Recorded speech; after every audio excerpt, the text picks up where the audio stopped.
thank you for staying with us. Well, as you can see, Mr. Marcelo Keke joins us this morning to have a brief conversation on the state of the Nigerian economy. Thanks for joining us this morning, Mr. Keke. You know, we began the program this morning by talking about the federal government's tax and fiscal reforms initiative. What's your take on that to begin with? Thank you very much for having me again. I must say that it's a good initiative. It's a good initiative at this point in time. Since it's also going to address the issue of revenue, funds inflow to public till, very important, because the immediate past Minister of Finance did say that the problem of Nigeria is not that of debt, but that of low revenue. And so I believe that this committee will address that. And two, the multiplicity of tax, that economic agents have been complaining about over the years.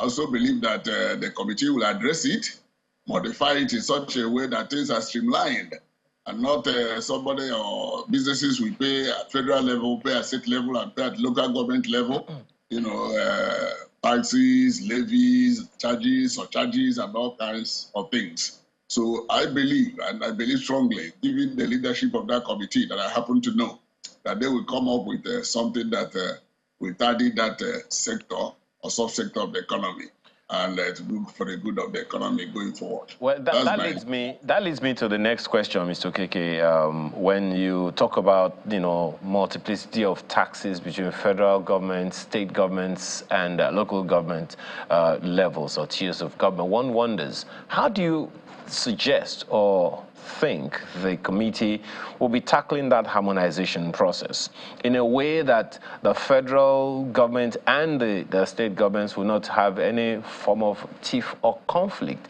Yes, they have talked about conversations, communication, engagements and all of that, but hitherto, I don't know how successful we've been at that.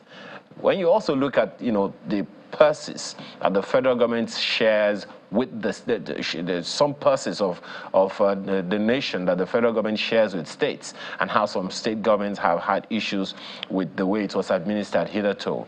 How do you see that conversation of harmonization of federal, state, and local government taxes going? How do you think it can be significantly addressed? Once again, I can say that all that will be addressed given the confidence I have in the leadership of that committee. Somebody that I know that is coming from the private sector, has been a well-known name in that subsector, and that is from PricewaterhouseCoopers. So given his antecedent and the composition of the committee generally, and the president had given them some timeline that some kind of low-hanging fruits report will be made within 1 month, and another report within 3 months, another report within 6 months, and another report within 1 year. And so I want to believe that we're going to do a thorough job. So no matter what used to be the conflict, given time, given the experience, and given the fact that they will involve all stakeholders, all the state governments, all the local government, commissioners, finance, budget and planning at various levels of government. They are most likely to iron out whatever used to be the points of conflict.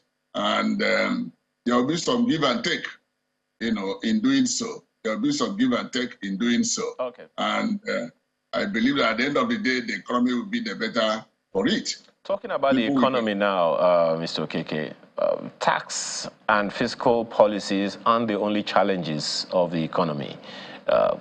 What are those other sectors of the economy that you think need to be significantly dealt with? The federal government, the president expressed concern about the level of borrowing for public infrastructure, which has been a concern for people like you as well over the years. What other sectors or segments of the economy do you think need as urgent an attention and as quickly as possible? Thank you. Many sectors or subsectors of the Nigerian economy need urgent attention. In fact, almost every sector. But to be specific, since this economy has oil as the mainstay of the economy, government should do everything possible to secure that sector and optimize what we are getting from that sector.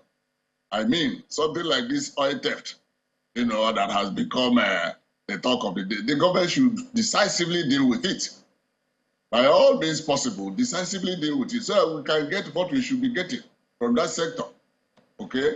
And when we do that, government should also decisively deal with the importation of refined product. This petrol subsidy that is wrecking the economy, government should decisively deal with it. Because it's like we get something with one hand, meaning what we get from oil sales, and on the other hand, we fritter it away. Even now that the subsidy is removed, the fact that more people are being licensed to keep importing has not solved any problem, because those people who are going to import are still going to use foreign exchange, are still going to use dollar, and that will be putting pressure on the exchange rate of the naira. And so that will still be dragging down the economy. You understand? So these things need to be handled simultaneously. That's on one hand. On the other hand, our economy needs immediate, effective diversification. By that I mean reasonable income, foreign exchange should be coming to this economy through various channels. That at the end of the day, inflow from oil will account something less than 50% of federal government, foreign exchange income. That is what we are talking about. And to do that, government to have seriously emphasize export of non-oil items, which the central bank put a scheme in place, I think by February last year. And it's like the government has thrown away the baby with the bathwater when it canceled the multiplicity of exchange rates. It's like it also canceled the RT 200. That's what the central bank named it. So that should be resuscitated and adapted if necessary, so that export is encouraged of non-oil items. And so when this economy witnesses, high inflow of foreign exchange, in addition to what we are getting from oil, that is going to help us get the real value and the lower value of the naira exchange rate against the dollar and the other hard currencies. So once we do that, maybe on the other side, government will also be trying on a long-term basis anyway to moderate Nigeria's penchant and taste for foreign goods. You understand? So that will also be reduced. You understand? And then talking about the investment climate generally, that's where this taxation thing comes in. That is where the insecurity in the land has also to be tackled. As a matter of fact, that should be a priority, because somebody has to be alive to do whatever business. Absolutely. Insecurity in the land, it has to be handled expeditiously. Thank you. Absolutely, Mr. Okeke. And, economic diversification is an age-long song, but, the current administration has charted a path for itself in that regard with the declaration of a state of emergency on food security in the country. And just to tie it to what the Guardian newspaper trailed on this morning about the impending collapse of the poultry industry in the country because of the absence of maize. What are the immediate things that you want to see in that regard if, that state of emergency on food security will be the first response, to checking that, and indeed across board, every other type of high cost and scarcity of food in the country? Once again, thank you for that question. Let me say that security is fundamental in all of this, because when you talk about farmers and farming, and talking about food security, you know the situation of farmers in this country now, especially the places we call food basket, the various states and all that. They are the most attacked and hit, by the hoodlums or whatever they are called, So they have all, been removed from their displaced from their farmlands and residents and all that. And most of them are in internally displaced persons' homes now as we speak. So that is why I mentioned that government should improve security so that these farmers can go back to their homes, go back to their farms. That's on one hand. On the other hand is to say that that state of emergency that is declared and the amount that the president was mentioning, when he was mentioning the palliatives and all that, the whole thing looked like another campaign, kind of dropping amounts. We put so billion into this, put so billion into this, put so billion into this. The challenge in this economy is that it's like a repetition or a rehash of what we have had in the past. The Central Bank of Nigeria, if you remember, has been on with the Anchor Borrower scheme. That is like what the president had just said. But the challenge is administration of this fund. Which agency is going to administer it and achieve the desired result? You understand? Especially now that insecurity is everywhere. So our recommendation is that handle insecurity, know the institution that will handle it. Will you be able to bring back the money? What terms and conditions are you giving out the money? You understand? And so on and so forth. We have gone through it. We indeed hope. Not been able to recover even 50% of the money they gave us. Yeah, Mr. Okeke.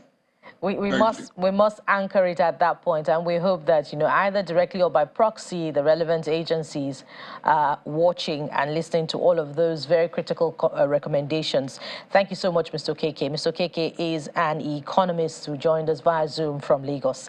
Thank you very much for your time on the program, and we have your own feedback this morning on so many issues that we have raised, starting with the resident doctor strike. Let's take this one from Darlington Mayor, who says, I am begging the NERD, that's the National Association of Resident Doctors, to call off the ongoing strike for the sake of Nigerians.